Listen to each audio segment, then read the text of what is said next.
Salut à toi et bienvenue dans cette nouvelle vidéo. J'ai récemment changé mon combiné et j'ai aussi investi dans de nouvelles lames de scie.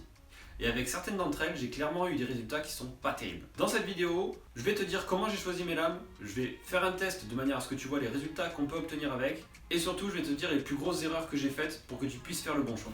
Avant de te lancer, si tu n'as pas encore vu la vidéo avec les 25 astuces d'atelier pour s'organiser et gagner du temps, tu peux cliquer sur le i en haut à droite, ou dans la description pour accéder directement à la vidéo. Comme je le disais, j'ai acheté un nouveau combiné et ce nouveau combiné a une hauteur de coupe qui est assez importante. Par contre, il faut lui mettre des lames de 300 mm pour avoir la hauteur de coupe maximum. On peut mettre des lames qui sont plus petites, par contre du coup on perd en hauteur de coupe et je me suis dit que quitte à avoir un nouveau combiné, autant mettre des lames neuves. Les premières caractéristiques à prendre en compte pour les lames de scie, bien sûr, c'est les caractéristiques qui correspondent à la machine.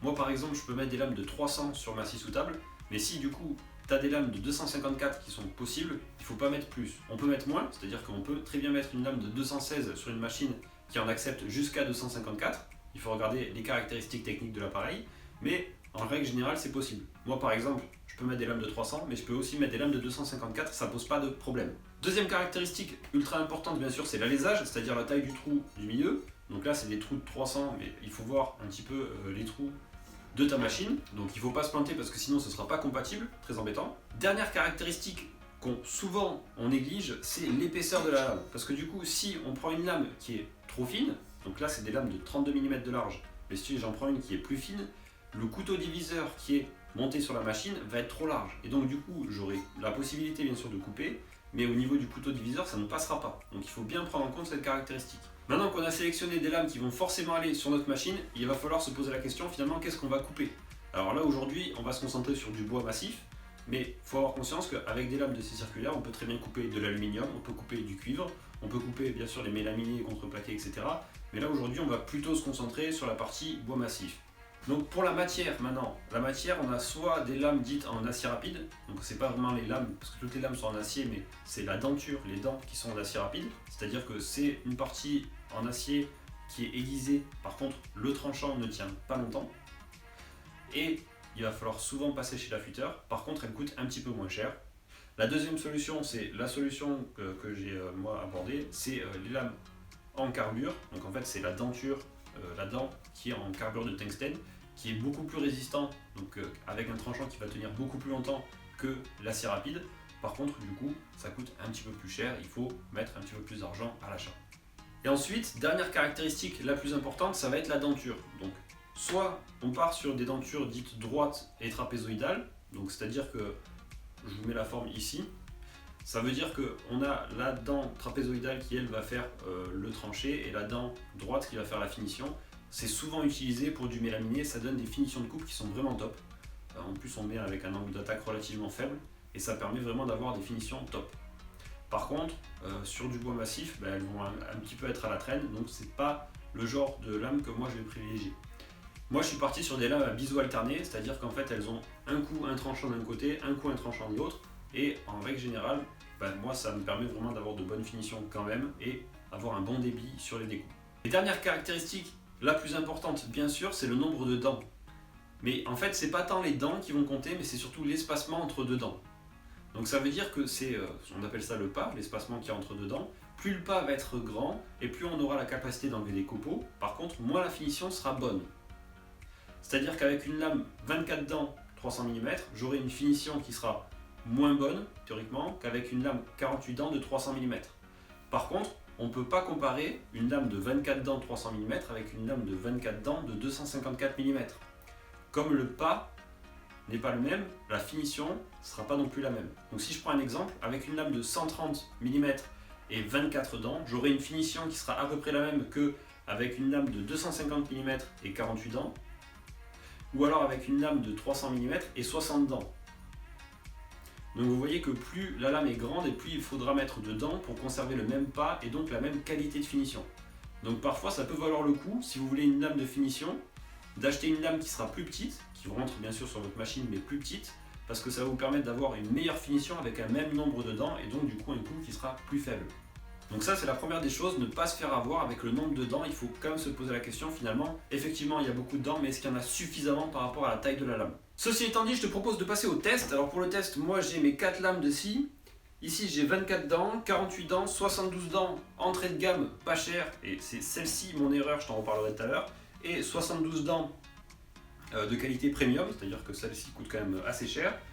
Et du coup on va comparer les coupes et en tronçonnage, c'est-à-dire perpendiculaire au fil du bois, et en délignage, c'est-à-dire dans le sens du fil du bois, histoire de voir quels sont les résultats qu'on obtient.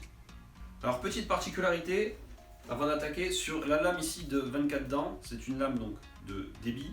Sur la lame de débit, j'ai ici un limiteur de passe qui permet d'éviter d'avoir des accidents, des rejets de lame.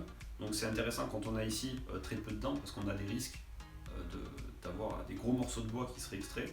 C'est moins pertinent quand on a ici beaucoup de dents parce que du coup en règle générale on a moins de risques d'avoir du rejet par rapport à une lame avec peu de dents.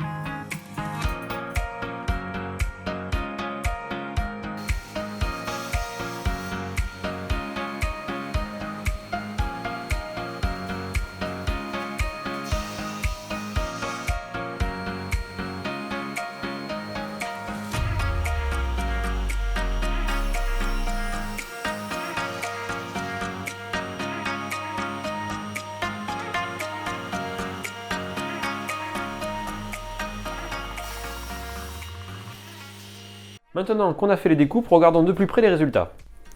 Si on commence par le tronçonnage sur le bois tendre, on s'aperçoit qu'on a un arrachement qui est significatif, ce qui me semble normal sur la découpe faite avec la lame de 24 dents. Arrachement toujours existant sur la lame de 48 dents. Néanmoins, on gagne un petit peu en qualité de coupe. C'est beaucoup plus fin, beaucoup plus doux au niveau de la 48 dents. Par contre, si je prends ici la 72 dents dit entrée de gamme, on est sur un grain de coupe qui est moins bon que celui de la 48 dents. Par contre, on a un petit peu moins d'arrachement. Et pour finir, si je prends ici la lame 72 dents premium de bonne qualité, on a un grain de découpe qui est très bon et on a très peu d'arrachement en sortie. Maintenant, si on passe sur le bois dur, toujours en tronçonnage, au niveau de la 24 dents, on a une bonne finition et très peu d'arrachement. Sur la 48 dents, on a une finition qui est encore meilleure avec un arrachement toujours existant. Sur la 72 dents, dite entrée de gamme, on a toujours ce grain assez désagréable qui est finalement moins qualitatif que sur la 48 dents, avec un arrachement toujours présent. Et si là on prend la 72 dents, on a carrément l'impression que ça a été poncé. C'est très fin, très doux, très lisse. Donc maintenant on passe au résultat de délignage. D'abord avec la lame 24 dents, on peut constater qu'on voit un certain nombre de traces de dents qui sont passées. Sur la lame 48 dents, on en a beaucoup moins, un petit peu par là. Par contre, si on prend la lame 72 dents, qu'on va appeler X, j'ai nommé X, on voit qu'on a des marques qui sont assez importantes, finalement plus présentes encore que sur la 48 dents, ce qui est assez paradoxal. Et enfin, si on prend la lame 72 dents, on en a qui sont aussi marquées, mais très fines. Au doigt, c'est beaucoup plus fin finalement que ce qu'on peut obtenir ici sur la 72 dents X. Si on passe à présent sur le bois dur, on constate des traces un petit peu de dents sur la 24 dents, un petit peu moins de traces sur la 48. Enfin, tout du moins, il y a des traces, mais elles sont un peu moins épaisses.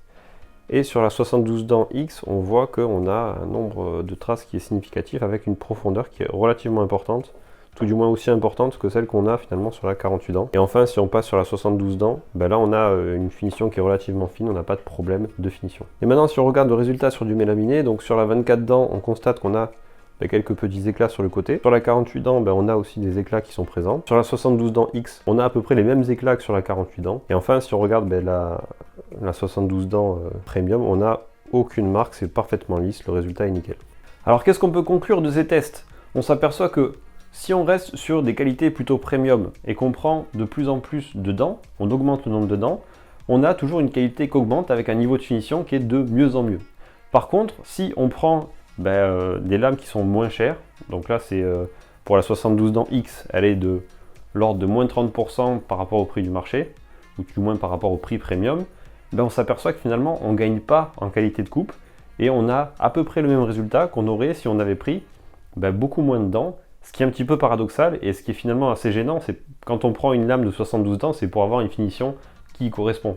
Et donc on s'aperçoit que finalement c'est de l'argent personnellement que j'ai foutu en l'air parce qu'il m'a fallu par la suite racheter une lame de 72 dents pour avoir la finition qu'il me fallait pour mes meubles. Ceci étant dit, je généralise pas ça non plus à toutes les marques. Si ça se trouve, il y a des constructeurs qui font des lames très bien à pas cher. Je les connais pas. Moi, quand j'avais commencé la menuiserie, il y avait un ancien qui m'avait dit on a la qualité qu'on paye. Et là, clairement, j'en fais les frais. C'est-à-dire que j'ai voulu économiser un peu d'argent sur une lame de scie et finalement, je vais pas vraiment m'en servir et je vais la mettre de côté parce que elle correspond pas finalement à un usage que je vais en faire. On arrive à la fin de ce test. Merci de l'avoir regardé jusqu'au bout. Si tu as aimé, n'hésite pas à mettre un pouce en bas de la vidéo, ça m'encourage à continuer. Si tu veux voir toutes les prochaines réalisations, tu peux t'abonner à la chaîne. Et je rappelle que dans la description, il y a un lien pour voir 25 astuces d'atelier pour gagner du temps et s'organiser. Je te dis à la prochaine, ciao ciao!